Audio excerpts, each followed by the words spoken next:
Well,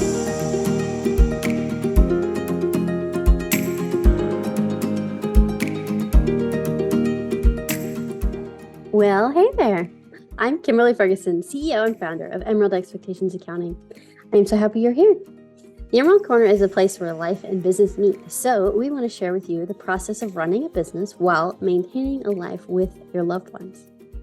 In today's video, we're going to be talking about ways that you as a small business owner can fight the 70% failure rate of small businesses. I'm sure most of you have heard this, but according to Entrepreneur, 20% of businesses fail within the first year.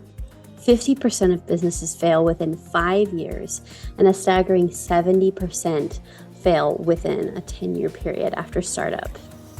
Keep in mind that in this study, failure means that the business no longer exists. So this doesn't even count the businesses who are just struggling to get by. Well, the truth is, I don't want that for you. So what can we do? So according to score.org, 82% of small businesses that fail do so because of cash flow problems. So let's address some of those cash flow problems and how you can hopefully try to fix that, right? So I'm going to work backwards. So we're going to go in order of importance here, okay? So number 5 is create a budget, okay? This one might be self-explanatory, but a lot of people, a lot of businesses, they don't have one, right? So try to remember that a budget is not a limitation on your spending. It's actually a plan. It's freedom. It gives you the freedom to spend your money, okay? But we want to make sure that you're making your money work for you, right? Number 4 is make sure that you have cash reserves. Yep, that's right. You need savings as an individual in case of something catastrophic, and you need it for your business too. So number 3 is to have a standard operating procedure. A lot of businesses are missing this too. So basically, this is a way for you to replicate what you do. So we have a way of, checking clients out. We have an onboarding process. If you're a service, you have a procedure as to how the different tasks in your business are completed. This is your way of maintaining the standard of your business without having to micromanage everything, right? So number 2 is to create a plan to build and grow. Okay, so this is a big one that people miss too. They kind of just jump into their business and they don't really think about what it's going to look like in the future. They're only worried about now.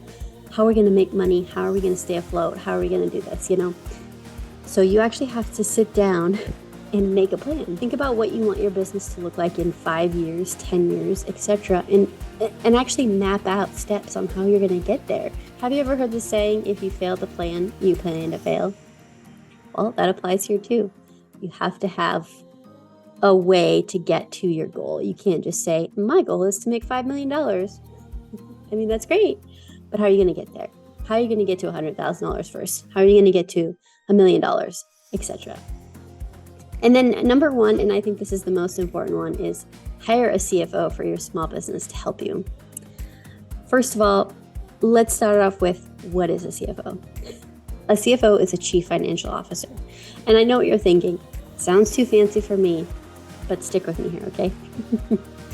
So you know what a CFO is now. So what does a CFO do? A CFO tracks your profits and cash flows, analyze your company's financial strengths and weaknesses, and then the big one, propose corrective actions, okay? Do you know the percentage of large corporations in the United States that have a CFO? It's 100%. And do you know why that is? It's because they understand the value of having this person on their team. The CFO is often the first person to spot opportunities to improve your business's performance. They look for ways to optimize costs and increase revenues. And they do this using the numbers or the financial data of your business. Do you know how to have a successful, profitable business? It's by making decisions based off of the data, okay? Yes, of course, customer service matters, and of course, your product matters. But think of those things as more of the cherry on top. Those are the things that make you stand out from the other businesses who do the same thing that you do. But your numbers tell the story of your business. And when you know how to interpret that story, you have the keys to success in your pocket. Now, keep in mind that investing in professionals to help you with your business can have a really considerable return if you choose the right one. In theory, they actually should be paying for themselves based off of how much revenue and how much benefits they bring to the table. And over 40% of business owners say that taxes and bookkeeping are the worst part of owning a business. So having someone to kind of fill that in for you is huge in just the sense of how much stress it takes away from your life. There's really nothing that compares to the feeling of knowing your numbers and knowing what steps to take next to have a profitable and cash flowing business, right? And this is exactly what we do for our clients.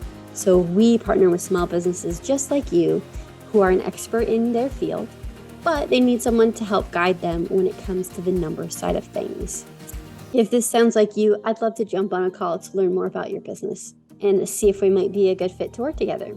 I'll go ahead and put that link in the description as well as right below here for you on the screen. So what do you think? Do you agree with these tips to avoid the 70% failure rate of most small businesses? Do you have any advice that you'd like to share? I'd love to hear about it in the comments below. Thank you so much for spending this time with me today. I hope you have a fantastic day, and I will see you in my next video.